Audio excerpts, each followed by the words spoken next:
everybody, it's Kenny K here, and before I start, I want to welcome two new subscribers, and I hope you enjoy my content in the future. And two new badges of honor. Look at that. Welcome. So, I wanted to talk about Night of the Creeps from 1986, directed by Fred Decker, who did The Monster Squad. He, the movie gets a 6.7, great score. Gets a 7.5 from me because I think, let's say in the top 50, this would be in my top 50. It's a horror comedy, maybe more comedy than horror, but horror elements in there, but I still see it as a horror movie because you got gore, you got blood and zombies or creeps or whatever. And um, from 1986, it's probably in the top 5 or top 10 max. Um, Before I start with the actors, I want to give a super short synopsis of the story. It begins with an alien that's on a spaceship and it's running away. It looks like the Michelin guy you see in Ghostbusters 1, with all those folds, fat folds. It's running and it has something in its arm and it shoots it off. And it comes in the form of a comet on Earth, and at that present time on Earth, it's like I can't remember the time. It's like 1960 or something. It's they deliberately play those scenes in black and white, so we know it's present. It isn't the present day, and we see the people on a makeout point see the comet fall, and one hapless couple wants to go and look for it, while a police officer, a patrol officer, says, "You got the hell, get the hell out of here. There's a lunatic on the loose who escaped from an insane asylum." And while he's telling this to everybody on the makeout point, he recognizes his old sweetheart, like they say in, they, I'm not sure that they still say that in that way, but back then it's my old sweetheart from high school. Um, and he reacts, he knows her, and he's like, just get home, go home. And now the boyfriend wants to know what the meteor is. He goes out to look for the meteor, but meanwhile, the lunatic got himself an axe, and the boyfriend gets lost in the woods, but ultimately finds the meteor, which is full of slugs, and the slugs attack him, enter every hole in his body, and he falls down unconscious. The girlfriend, also hapless, she gets chopped into a billion pieces by the lunatic who got himself, like I said, an axe, and is chopping her to pieces. And that's what I mean with blood. You do see a lot of blood.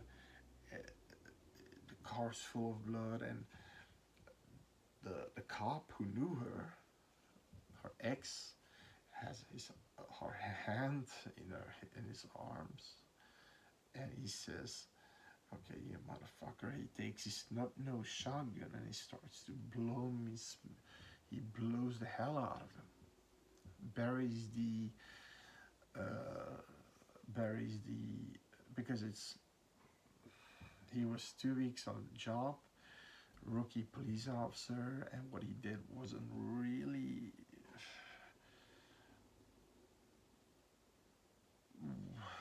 It's not really protocol, and he buried the body underneath on an empty lot. Okay, present day college, and first of all, I like college movies. I like fraternities, college, always fun.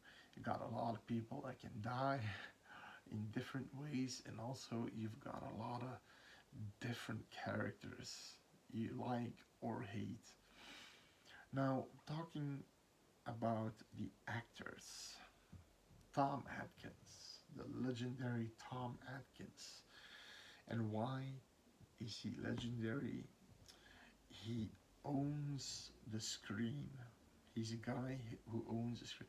Like Bo Starr owns the screen. Sheriff Meeker from Halloween. Guy comes in a room and he's there and he owns it. He's Detective Cameron. He's actually the guy who was the rookie cop back then.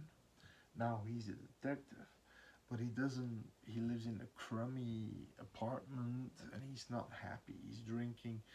They call him, and his signature line is "Thrill me." It's "Thrill me." Okay, he goes to a crime scene and he starts to call everybody that's under him at least names. Now, if anyone else would have done that, I would be like, such a fucking asshole. Let him die already, you know. But Tom Atkins, no way. Plus, he got his whiskers back, his mustache. I mean, I like The Fog. It's one of my favorites, but Tom Atkins without a mustache is weird. It's weird. Creepshow he wraparound. He also had. He didn't have his facial hair, and he needs that facial hair. I'm not sure it's it's better.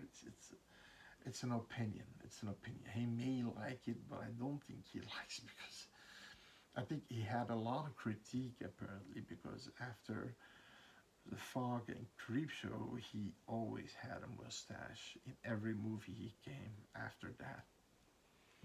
He himself said that this was probably the most his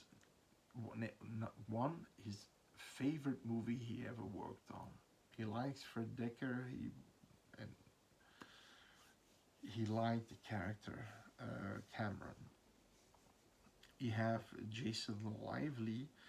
I know that name, but I don't know which movies I've seen him in. He plays Chris, as a college student.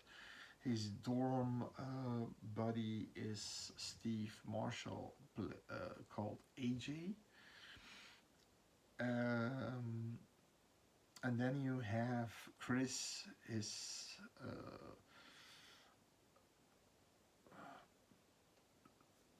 would be in the future girlfriend, uh, Cynthia, played by Jill Whitlow. Never heard of her.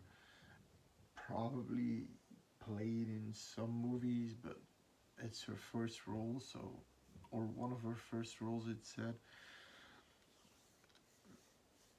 Um, Now, AJ has this disease. I think you're born with it, where your legs don't work, you're paralyzed, and you have to walk with two crutches. Now, I'm not making fun of it, but if you've seen South Park, you have a character that goes to South Park Elementary, and he wants to be a comedian, and he always says, well, what a great audience, even when nobody's clapping. Whoa, what a great audience. But he doesn't let the thing that I admire AJ for is he's a comedic. He's a comic. Tom Atkins is also a comedic relief, but he's the comedic relief of them all. He doesn't let it bother him. He went to college. He did more than a lot of people would normal people with their legs would do. He did more than some people with legs would do. He's he tries to take things lightly, and if you go to a party, he's a great wingman. The only thing you have to with a wingman, I'll tell you this later. So they go to the beta house. Now betas are the assholes of the fraternities. Their betas are better. The douchebags. Okay. Now he sees Cynthia. Chris sees Cynthia, and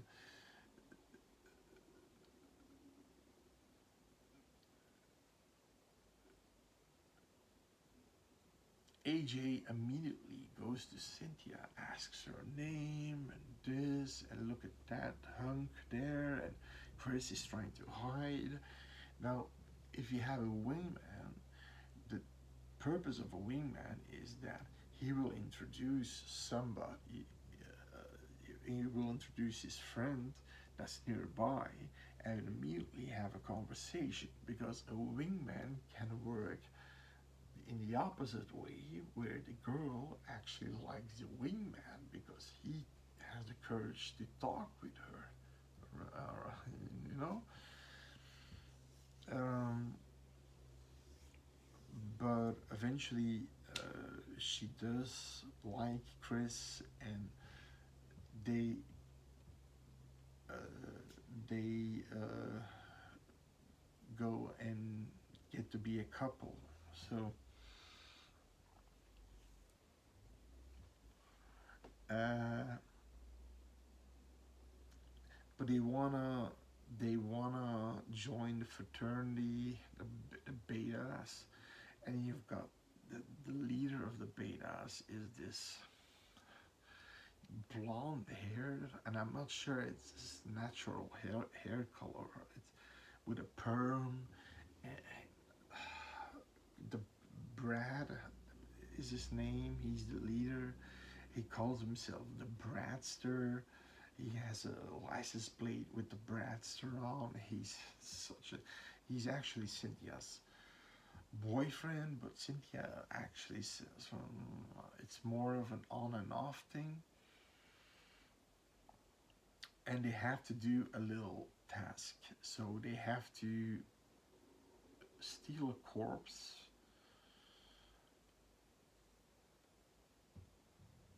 and drop it at a certain fraternity. So they go to steal a corpse, but they find the cryogenic frozen guy from the 60s, the boyfriend that was unconscious in the woods. The police found him, but he's full of slugs. They defrost him, and he comes out, and he's still alive. He takes Chris's leg, and they run away like hell to the dorm room, and this of course starts an event that basically these two guys created. If they didn't do that, everything was peachy. But um,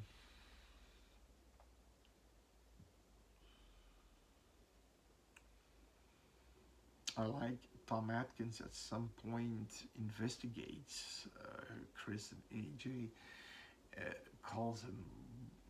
I think he has some nicknames for this Alfalfa and for AJ and the other. I'm not sure what he had for Chris. the janitor, a Japanese man, saying, uh, "We have a witness who saw you leaving the building." And what did you say, sir? They screamed like banshees.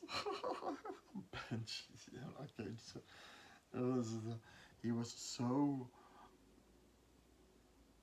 fix, so fixated on that screaming like banshees. He when he goes back to work, he comes across one of these creeps, zombies, and gets some slugs in his face.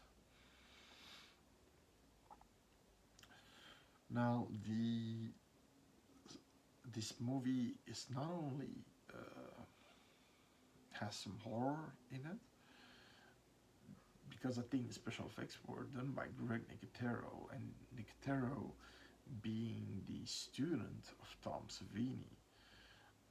He also was in Day of the Dead as one of the soldiers, and he also did the makeup with Tom Savini, but Tom Savini was his mentor,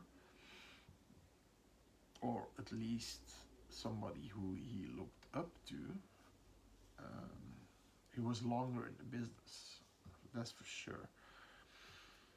He plays one of the zombies in this movie. I didn't know who, but okay. Um, I didn't pick him out, but this movie has, except comedy, horror comedy, it also has a little bit of a sad tone to it, because at some point, Chris is talking to Cynthia, finally, because Cynthia wants to talk with him about uh, the fact that she saw the cryogenic corpse explode, the head explode in front of her window, and nobody believes her, of course. And she goes to him if he would believe her. Now, this is halfway in the movie, and I really like Tom Atkins and AJ. These are my two favorite characters. I really like them. And Cynthia, she starts off like this, will you help me? Like this hapless girl, but at the end she becomes this action hero, college student that just kills zombie after zombie after zombie. AJ gets killed. That's a spoiler, sorry. He gets killed halfway. He goes to the toilet. The janitor goes into the toilet. Some of these zombies, they don't spit the slugs out. The slugs go straight to the brain, but they multiply. If they're too much in your head explodes. So the janitor falls on the ground, exploding head, and it's cool, a cool effect. It's like the head goes like this. I'm not sure if they did it practical or not. The worms are everywhere. He's sitting there, of course, with the problem with his legs. He has this matchstick book. He puts it on fire, and one of these slugs comes to the fire, and it immediately evaporates. So fire is their weakness. He tries to get out to warn everybody, but he loses his crutches. He slides, and right in front one of the slugs that's coming straight at him. So we all know what probably happened to him. Now, they've got this scene where there's a formal. Cynthia asks Chris. He has his tux. He's in the dorm room.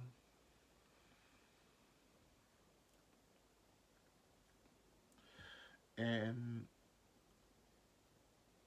there's a tape recorder and it says play me, and we hear AJ's voice but in a weird tone. He says, it got me, Chris, it got me, one of the slugs, it got me, I can feel it crawling in my brain. In this tone, I know they can't withstand fire. I'm going to the furnace to kill myself. And I walked, Chris. I walked for the very first time. I walked because he's a zombie now. He can walk. And then he says, try to be happy with Cynthia. I love you, man. Like, super emotional, sad, and like I said, one of my favorite characters in the movie. It's sad, and it's only halfway through, so it's sad. It's sad.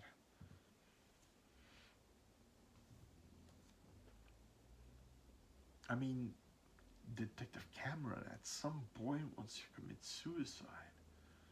He tapes everything up, gas on, takes scotch, lighter, and before he can do it, banging on the door, it's Chris. They say, he says, they got Chris.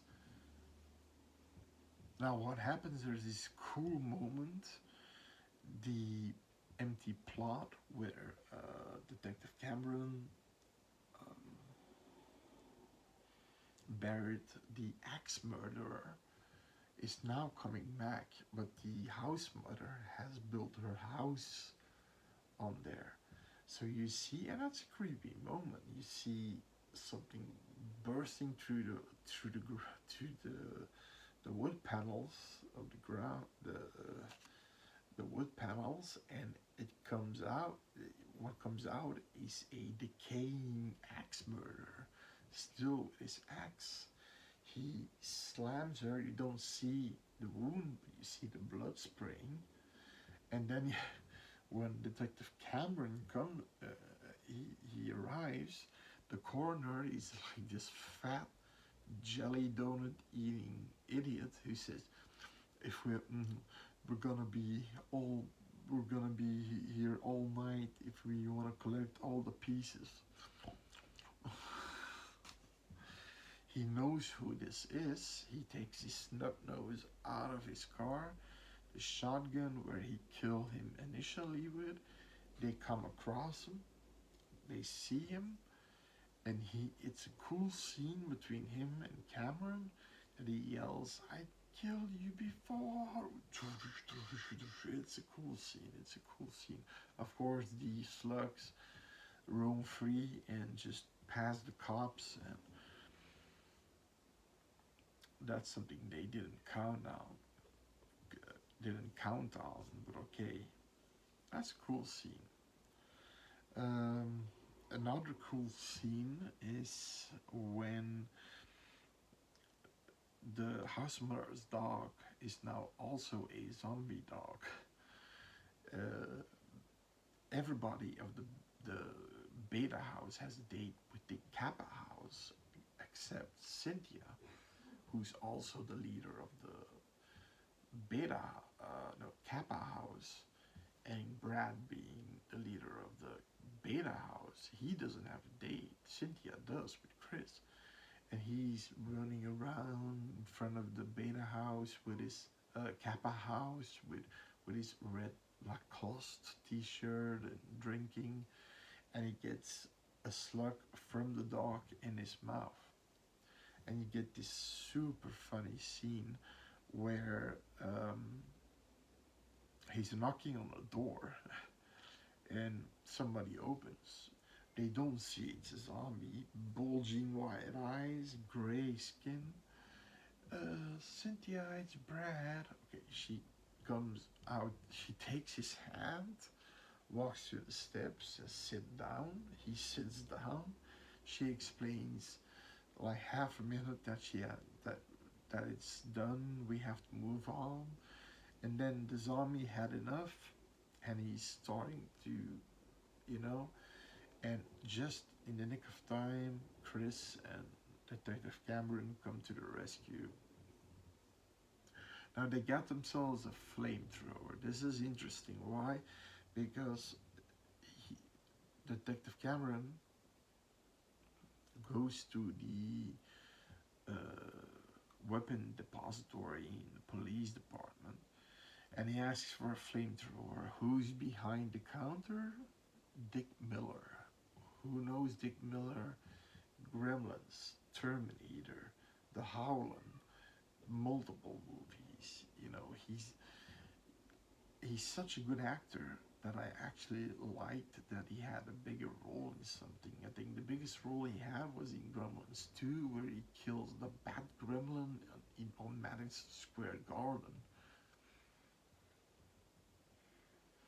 He It's this funny moment where he takes a flamethrower, he asks for paperwork, and then Tom Atkins is like, he takes this bullet, but you have this grate, you know, in between them, but you can still, you know, put a gun through it.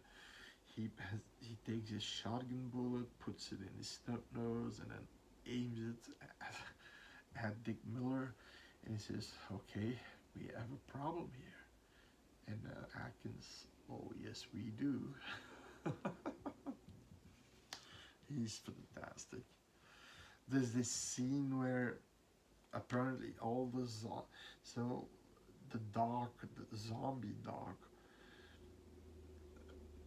the betas are filling a bus full of those douchebags, and they're like, "Hey broskies, are you ready to get done?" You know, typical talk, douchebag talk. They're driving with a bus, and they see the dog. The driver pulls away, and the bus flips. The dog goes in the bus and basically infects everybody. All a bunch of bloody zombies. So you got blood, you got carnage, you got some bloody carnage. They're coming out of, which is a cool shot, a creepy shot actually. They're coming out of the uh, the bus and they're going straight to the beta house. Now, here again is a wonderful line of Tom Atkins. Um, well, girls, I got some good news and some bad news. The good news is your boyfriends have arrived. And what's the bad news? They're all dead. And yes, constantly a cigarette in his mouth.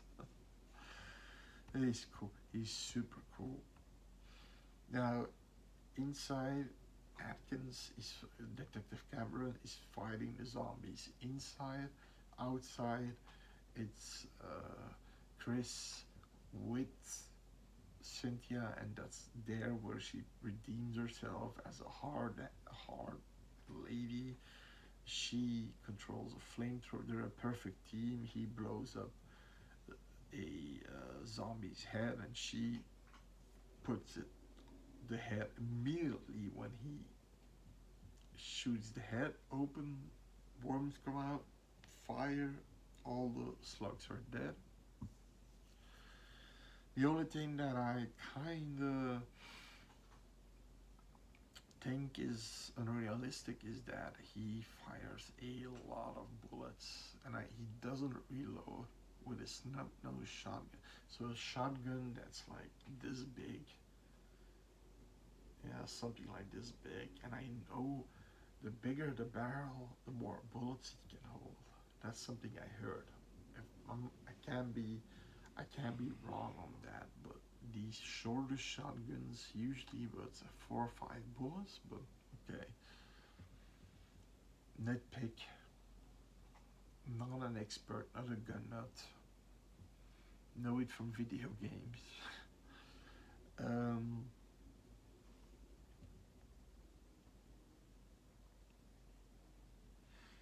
Now, what somebody in the fraternity house from the Kappas, somewhere in the middle of the movie, the beginning of the movie, she said she had all these jars and there were human brains in for the biological department.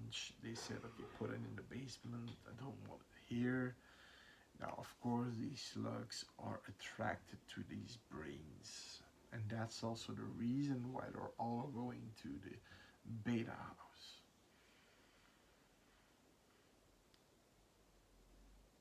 And what I said with um, Cynthia gets rescued at the nick of time is because they just arrive with Cameron and the flamethrower to destroy Brad, killing him with all the pleasure. We see him die.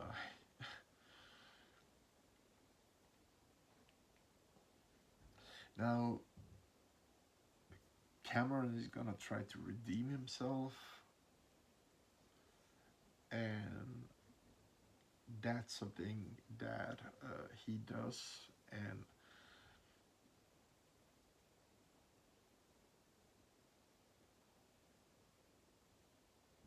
Chris and of course Cynthia becomes a couple. The only thing is I think they wanted to leave some something open for a sequel because you have some slugs going towards the cemetery, which of course will create zombies coming out of the ground with slugs. Although I don't think they have brains anymore, they're eaten by bugs and maggots and whatever. But okay, and that's a little bit unrealistic. So the the the the, the, the cemetery is nearby the college. You have this big light, brown light, following and searching, like detecting light, and you've got a spaceship that's like 60 feet high. It's, if you have a rock, you probably can hit it. As big as it's not, it doesn't look like a Star Destroyer of Star Wars, but it's as big as a Star Destroyer, and nobody sees that. A spaceship that, like I said, is big as a 4 or 5 blocks big. Okay, and then the movie ends. So, really great movie, really great movie. Horror, comedy, some tragic moments. Great movie, great ending too. I didn't want to spoil that. Let's just say Tom Atkins, Detective Cameron, redeems himself with the help of Chris and Cynthia. Um, we got that cameo of Dick Miller. Now, before the movie was made, John Carpenter actually wanted to make this movie, but he had a script writer who had a different story in mind. Sort of the same with zombies, again with slugs, same kind of deal, but instead of this one guy being cryogenically frozen, Vietnam soldiers who died and that or who almost died and are cryogenically frozen but also has the slugs in them, they come back, they ravage a weapon store or something like that, and the they start to destroy the entire town with machine guns, grenade launchers, things like that. And John Carpenter wanted to pick up that idea, but that was fallen, and Kurt Russell would be the main guy in that movie, so the lead. So that would be interesting to see. But if not, no worries. I like the movie. Again, like I said, given it 7.5. I love this movie. It has everything I want, and um,